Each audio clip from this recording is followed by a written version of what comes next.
I'm going to tell you a very simple way out of being stuck, feeling miserable about a past that you can't change, and onto a trajectory that will make you proud of yourself. It's a long road of small enough steps called micro devotions.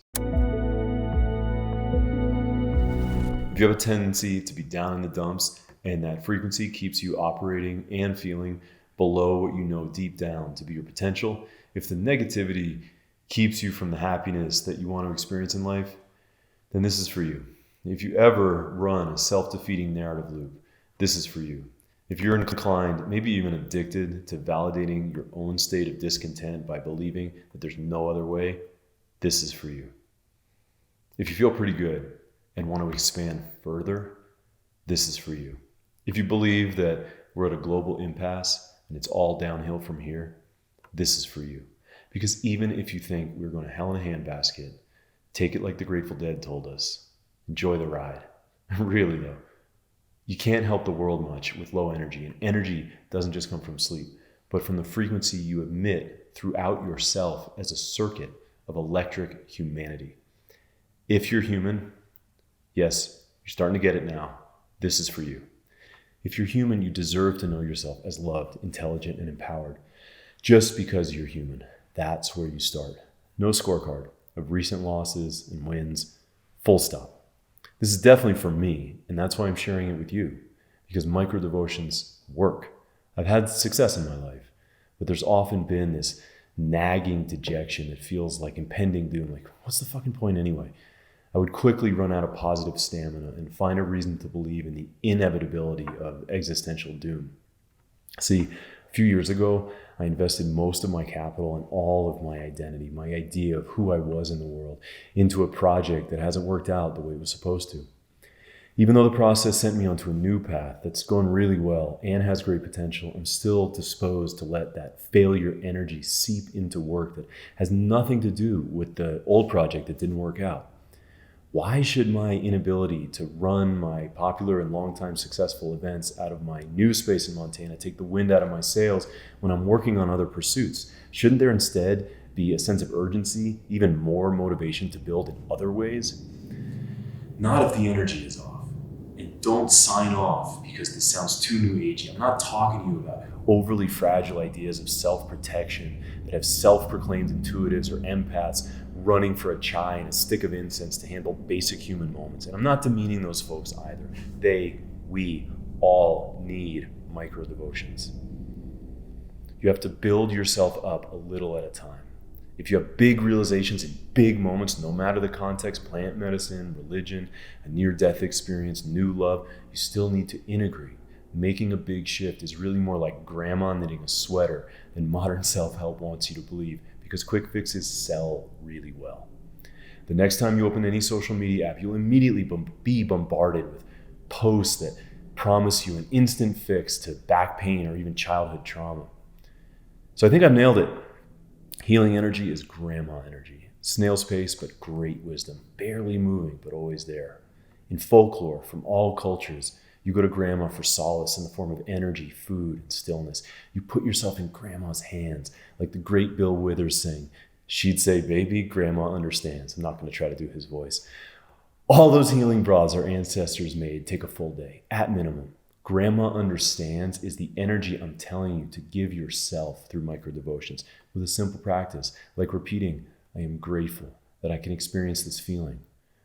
When you really feel. Stay with me and I'll clarify. I didn't really have a grandma in the traditional sense, but I did experience grandma energy from my great aunt Rhoda. She was the one who would visit to look after me when my parents traveled. She made roast chicken and jello and maybe 3 other things, and everything about her was always the same. Even her hair never moved. Her love was unquestionable. Her hands were soft. Aunt Rhoda passed when I was in college, and I cried in the closet of my first apartment. It was a Melrose Place looking building in Los Angeles. I returned over and over in my mind to roast chicken so that I could feel her. I really grieved her. And then at some point, I was okay. You know why? Because I didn't make the feelings wrong. Long before I developed soul alignment and understood anything about basic human wounds, I understood that when my grandma figure died, I was allowed to feel, even though I'd been trained not to feel at all. In fact, one of the most consistent compliments I got as a kid was that I was stoic while in the middle of some very heavy family complexities. Basically, good job keeping everything bottled up, young man. You might come back to all this around age 40 when your biggest entrepreneurial dream turns into a misunderstood mess that brings you tons of misguided and anonymous hate. That was fun. In the depths of what felt like my big Montana fail, I got accustomed to the downer energy. Even with nearly 2 decades of yoga and meditation practice, that frequency of dejection still comes back to visit. Some of you probably have an ex like this, but you don't really get to blame the ex if you keep the door open because the sex is great or whatever. Feelings are real. Attraction is powerful, and breakups are sad. We don't devalue feelings here. We give them the right to exist and simultaneously commit to extricating ourselves from all the stories. Don't fight back by making yourself wrong, but do make space. Make space for the belief that you can handle the feelings you're experiencing and evolve. That's a micro devotion right there. I am grateful that I can experience this feeling. There's no fakery here. I'm not telling you to pretend you're happy that things didn't go how you'd hoped or that you're happy your relationship ended if you don't feel those ways. No, acknowledge that the feelings are not all of who you are. You're not hopeless. You may feel hopelessness, but inherent in the statement, I am grateful that I could experience this feeling, is your capacity to feel as one part of your current experience of being alive and not the whole of who you are. You are not feelings. Feelings are still real. Multiple truths coexist. Your feeling function is like a classic automatic Swiss watch. You have to use it to keep it accurate. You can be the observer of many simultaneous functions, like you can be grateful for your expanding capacity to feel, even if right now it feels overwhelming. I am grateful that I can experience this feeling. If an automatic watch is not moved a little throughout the day, it can't keep time. If you wish to be free from feeling miserable about a past that you can't change and project yourself onto a new trajectory that eventually inspires you to keep going all on its own because of momentum and the ongoing payoff of feeling good, commit. Commit to a long road of small enough steps called micro devotions. Commit to some big grandma energy, a little at a time. The grandma archetype ain't no spring chicken though. She lived a long life to earn that vibe, to feel the way she did. It's actually beautiful that all of us, whether we show it or not, and no matter how we do show it, struggle. We struggle our way into the world at birth, and it's intense once we're here, right away. We also triumph daily. We invent, we create, and we have 6 senses that help us orient ourselves in space and time. Yeah, 6. The 6th is the magic one. The 6th is the feeling function informed by all the other senses. There will be a consistency to the struggle signals that you emit to yourself. Struggle signals lead you to quit points. At a quit point, you turn back towards the very past you're trying to leave behind, but you can still course correct. The more you use, I am grateful that I can experience this feeling, the more you hone your 6th sense. Being skillful takes a lot of practice. Some people struggle by taking on too much and then having a good excuse to quit. Others never even get started. This is all natural. All of this struggle comes from our patterns and is reconfirmed by our biology. Biology is a struggle, and we are wired to avoid struggle unless it's absolutely necessary. In times of extreme danger, your body lets out a deluge of hormones that propel you into action. That feeling that you just want to go back to bed or pick up your phone or numb out in some other habitual way. Biology, but also magic, because you can identify your own patterns and you don't need immediate answers. You don't have to solve anything right away.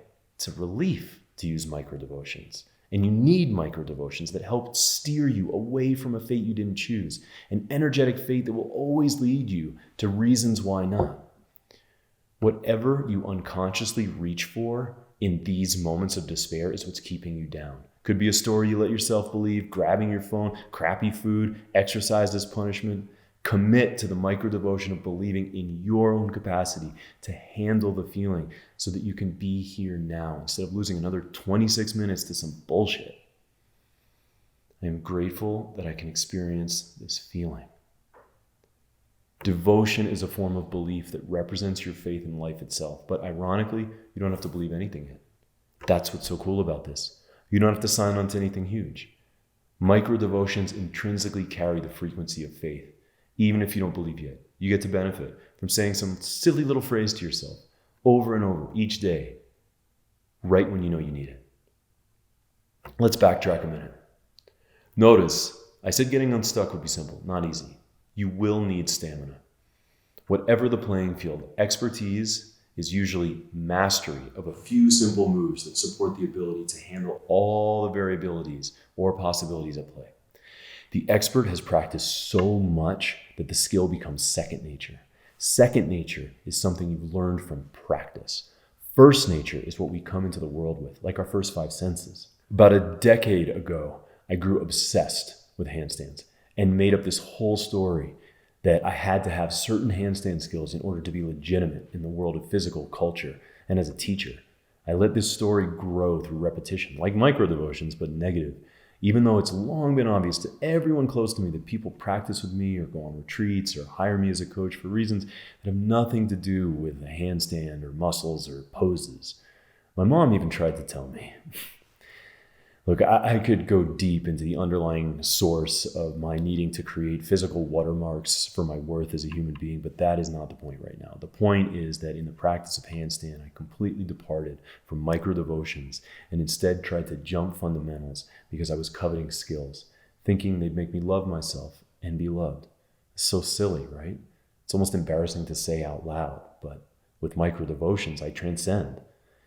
So anyway, the combo of an old high school sports injury and my unwillingness to take small steps landed me with a bad wrist injury. I couldn't even lift a pan. Sometimes I forgive myself, sometimes I backslide. A couple weeks ago, good news, I started putting a little weight on my hands again, and I've actually had to take 10 days off to recover. Allowing myself to feel that without a doom story has been very empowering. And today, I'm ready to gently begin training again, just a little bit. Over the past years, I've grown tired, real tired, of being mean to myself, and instead have been repeating that I am grateful for what is available to me right now, in addition to the many ways I can practice. Also available to me right now is clarity, rest longer, and pride. I can feel good about making an intelligent choice. These are all micro devotions, and once you start, they start to flow, and it feels good. We sabotage ourselves by ignoring the power of micro devotions in larger but sneakier ways in life that are less obvious than explicit physical practices, like defining ourselves, for example, by not being where we want to be. That needs to change. You need to change on an energetic level through belief, through micro devotions in order for that to change.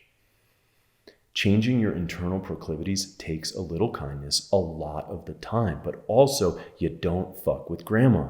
Grandma's extra sweet, but you sure as hell are not showing her your worst. How could you? A magician is someone who's practiced so much that they nail the trick every time.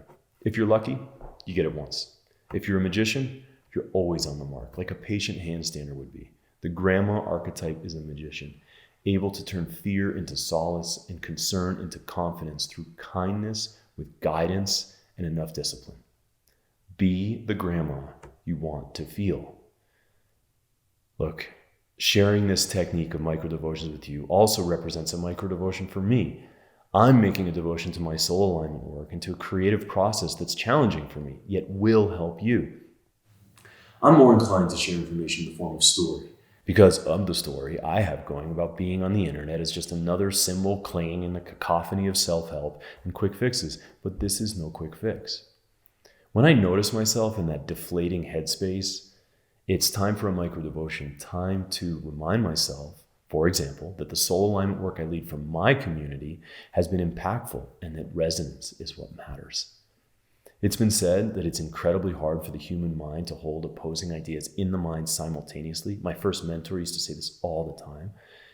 But there's actually no battle between the stillness and the pause of I am grateful that I can experience this feeling and the actions you must take in life. The micro devotion to your feeling function is an action. It's taking charge.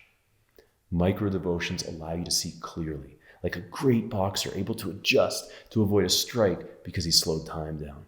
Give yourself time. Soul alignment gives the space to know yourself as loved, intelligent, and empowered, and decide your next move from there. Your next move is a micro devotion.